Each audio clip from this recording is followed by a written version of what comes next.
la collaboration qu'on a depuis un an avec cet album Bar Telemann et puis donc cette tournée qu'on fait actuellement, elle a germé justement à cette époque où on a fait notre premier tournée ensemble, notamment aux Beaux-Arts. On avait fait ce programme Handel sans chef et dans une forme comme ça justement de collégialité et ça s'était très très bien passé. Ça faisait quelques années que je pensais faire un programme allemand et comme on avait envie de faire un disque ensemble, je me suis dit que c'était le groupe idéal pour enregistrer un répertoire allemand, qui est un nouveau répertoire pour moi, et de profiter de leur expérience, bien entendu, qui est énorme dans Bar, justement. Et peut-être aussi pour eux de profiter peut-être de cette vision que j'ai, qui est aussi dénuée de toute tradition. C'est une musique que je chante depuis peu. Donc apporter peut-être un éclairage différent à ce qu'eux ils ont d'habitude. C'est ce que m'expliquait Petra Müller-Hans au premier violon, que voilà, la façon que j'ai de chanter Bach est très différente de ce qu'ils ont l'habitude d'entendre aussi. Donc il y a eu le réglage s'est fait dans les deux sens, on va dire. Moi j'ai beaucoup appris effectivement d'eux et eux ils ont essayé de trouver une façon de jouer qui est peut-être différente qu'avec un autre chanteur. Pour moi aussi, ce concert aux Beaux-Arts, c'est un challenge parce que c'est un programme qui finalement est plus intimiste qu'évidemment une grande soirée avec des airs d'opéra. On est dans une grande salle, c'est vrai que c'est une salle qui se prête peut-être plus à des récitals comme ça de grands airs où la voix est mise complètement en valeur. Et là, je propose un répertoire qui est effectivement plus intimiste et qui est un répertoire sacré et où la voix n'est pas le centre de l'attention. Ce qui est le centre de l'attention, c'est justement la musique, le caractère sacré, le caractère spirituel des textes. Ce qui est très important quand on chante notamment ce répertoire sacré allemand dans une grande salle comme les Beaux-Arts, c'est d'y insuffire suffisamment de théâtralité pour que ça passe la rampe et que tous les gens se sentent impliqués dans le concert. Ça a été le gros challenge. On a déjà fait beaucoup de concerts de ce programme et pour l'instant le public réagit très positivement à cette finalement nouvelle proposition qui est de faire de la belle musique, mais dans un esprit de musique de chambre et pas forcément dans un esprit très récitaliste avec le chanteur en avant et l'orchestre qui accompagne derrière. Donc on est vraiment dans l'idée de proposer un concert où on fait juste de la musique ensemble et quelle musique, bien entendu.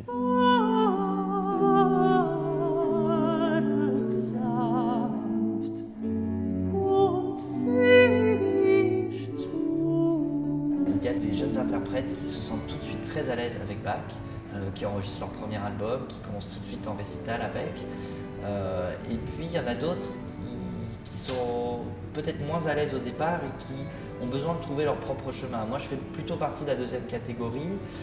Les premières expériences avec Bach, il y avait une sorte de frustration, c'est-à-dire évidemment une admiration pour ce qu'il écrit, une envie de chanter sa musique et une sorte de frustration par rapport au résultat, c'est-à-dire une sorte finalement d'auto-flagellation un petit peu exagérée qui veut dire « Ah, c'est pas assez bien ce que je fais pour cette musique ».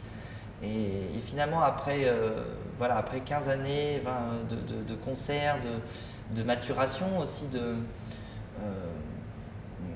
je pense savoir mieux maintenant qu'est-ce que je veux vraiment faire avec ma voix, qu'est-ce que je veux exprimer, de quelle façon.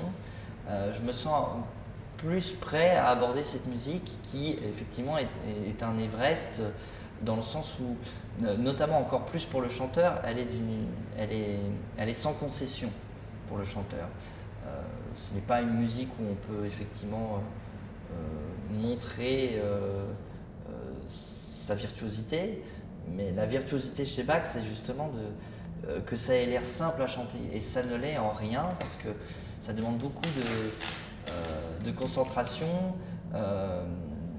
C'est une musique où, par exemple, les respirations sont complexes, elles sont souvent très, très courtes. Il faut trouver des moyens même parfois de gommer peut-être même certaines respirations pour les rendre plus simples. Enfin bref, c'est vraiment quelque chose qui demande du temps également. Et c'est vrai que même par rapport à l'enregistrement de l'année dernière, il y a encore un chemin qui a été parcouru.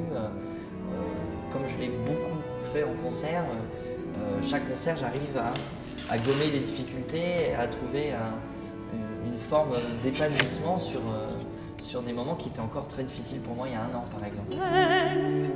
Ich bleibe nicht mehr hier. Hab ich noch kein Teil an dir. Avec Bach, j'avais lu un petit peu tout ce qui me permettait de faire un disque entièrement dédié à lui. Et puis en termes de cantate, il y avait des choses que j'avais pas forcément envie de chanter qui je trouvais fonctionnaient pas avec ma voix. Et puis j'avais découvert Telemann quand j'étais étudiant au conservatoire. Ça remonte à quelques années déjà, et j'avais un professeur qui connaissait très bien le répertoire allemand, il avait beaucoup fait chanter tous les compositeurs allemands. Et j'avais trouvé la musique de Telemann déjà à l'époque, j'avais 20 ans, très fraîche, très inventive, très agréable. Et je me suis fait aussi beaucoup la réflexion en tout cas chez les musicologues, chez beaucoup de gens, on avait tendance quand même à un peu opposer les deux. C'est-à-dire de dire que Telemann était très très connu quand il était vivant, plus que Bach, et que finalement l'histoire avait rendu justice à Bach et que Telemann était un compositeur nettement moins intéressant. Je pense que la réalité est plus complexe que ça. Peut-être que Telemann n'a pas le génie de Bach, mais on pourrait dire qu'il a son génie propre. Ce que j'ai voulu un petit peu gommer avec ce disque, en les confrontant tous les deux, c'est de montrer à quel point aussi la musique de Telemann n'est pas forcément une musique, comme beaucoup de gens pensent, écrite au kilomètre. Je trouve qu'il n'y a rien de routinier dans sa musique et que dans chaque air, il y a une idée nouvelle, il y a la recherche d'une créativité, d'une inventivité. C'était un compositeur très prolixe, mais ça ne l'empêchait pas de toujours chercher de nouvelles idées. L'idée déguisée de ce projet, c'est que peut-être les gens viennent au concert pour écouter avant tout Bach et que finalement ils ressortent en connaissant mieux la musique de Telemann. Ce qui fait aussi peut-être une méconnaissance de la musique de Telemann de la part d'une partie du public, c'est peut-être qu'il n'y a pas de tube de Telemann.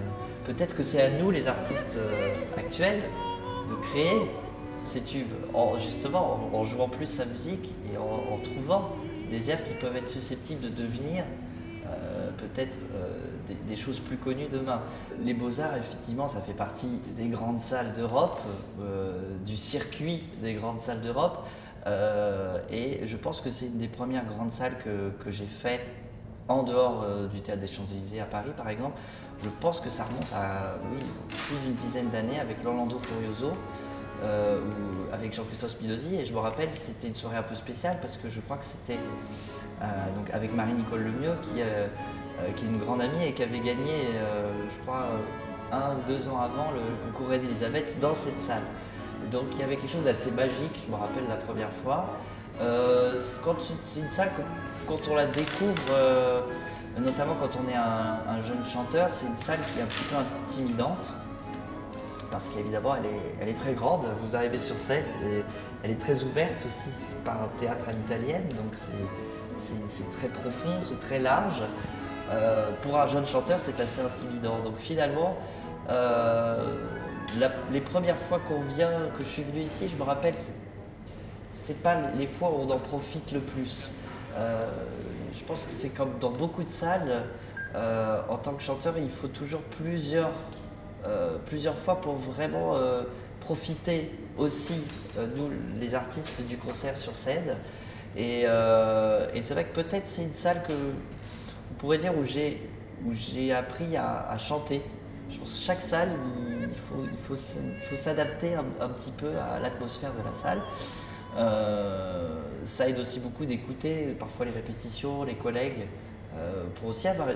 Ça, c'est très important en tant qu'artiste, avoir une idée de ce que le public entend, de ce que j'essaye de faire de plus en plus, notamment avec les salles où je viens souvent, c'est de varier les programmes et d'essayer de proposer à chaque fois des choses un petit peu différentes.